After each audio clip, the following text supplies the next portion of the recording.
آپ لوگوں نے جو بات کی ہوپ دلایا گناہ کے حوالے سے، میں ایک اور سائڈ پہ ہوپ دلانا چاہتا ہوں ان لوگوں کو who are very troubled, worried, can't get married. بہت سے لوگ کہتے ہیں جی ہماری شادیاں نہیں ہو رہی، financial crisis, issues with fertility, health issues وغیرہ وغیرہ.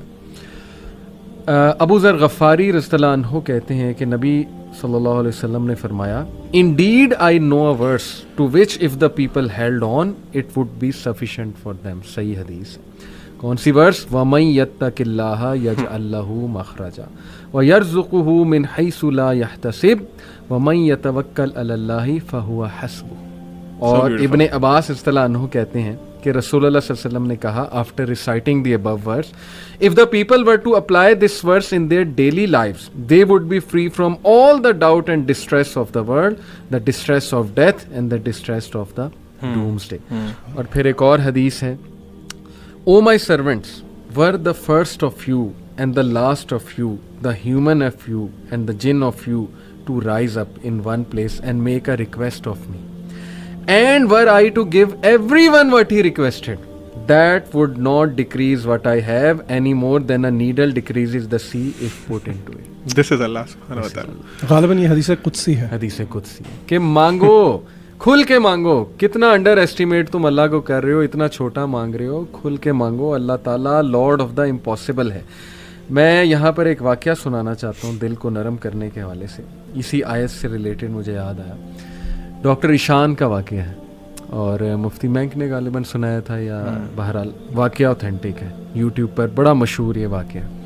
ڈاکٹر ایشان ایک نیورو سرجن ہیں اور وہ فلائی کر رہے تھے غالباً سعودیہ سے کسی کنٹری میں، بہرحال کسی کنٹری سے دوسری کنٹری جا رہے تھے. راستے میں کہتے ہیں کہ بہت طوفان، ٹھنڈر، موسم بڑا خراب ہو گیا.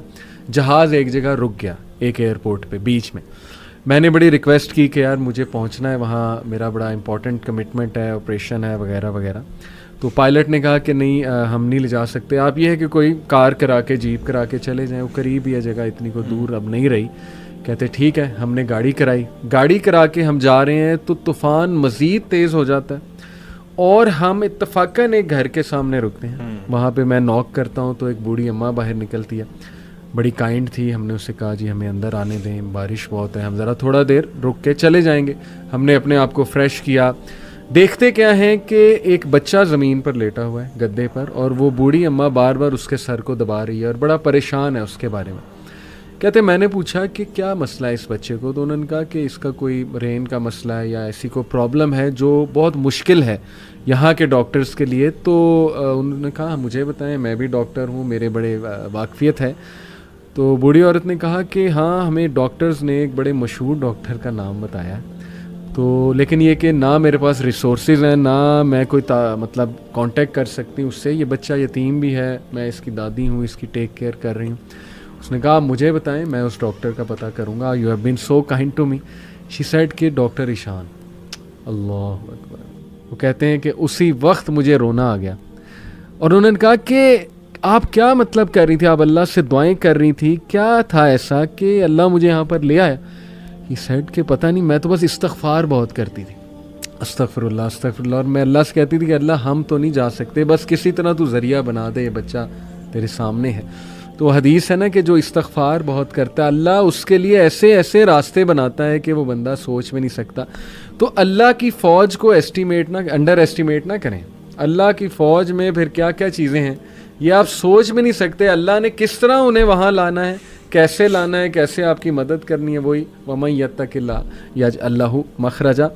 تو میری گزارش ہے لوگوں سے وہ مایوس نہ ہوں، اللہ سے مانگتے رہیں، اللہ کو پہچانیں، اور اللہ کو پہچانیں. اور یہ بات یاد رکھیں کہ دنیا کی زندگی الٹیمیٹلی اصل زندگی تو ہے نہیں.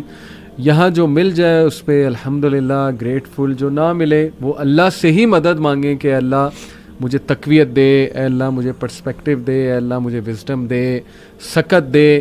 اور امید جاری رکھیں، نا امید کبھی نہ ہو. یقین کریں ایسی ایسی سٹوریز ہیں میرے پاس، ابھی ٹائم اجازت نہیں دیتا. جب میں نے تھوڑی سی ریسرچ کی، جو کپلز مایوس تھے اولاد کے حوالے سے، کس طرح اللہ نے انہیں اولاد دی ہے، وہ ایسی سٹوریز ہیں کہ آپ کے رونگٹے کھڑے ہو جائیں گے کہ امپاسبل سچویشن تھی، کس طرح انتظام اللہ نے کیا، کیسے وہ معاملہ پیش آیا. بس وہ اللہ کے کرنے ہیں. تو مایوسی جو ہے میں سمجھتا ہوں وہ مومن کو بالکل زیب نہیں دیتی ہے. اللہ تعالیٰ پہ ٹرسٹ کریں اور اللہ تعالیٰ سے تقویت مانگتے رہیں اور اب محبت مانگتے رہیں. جی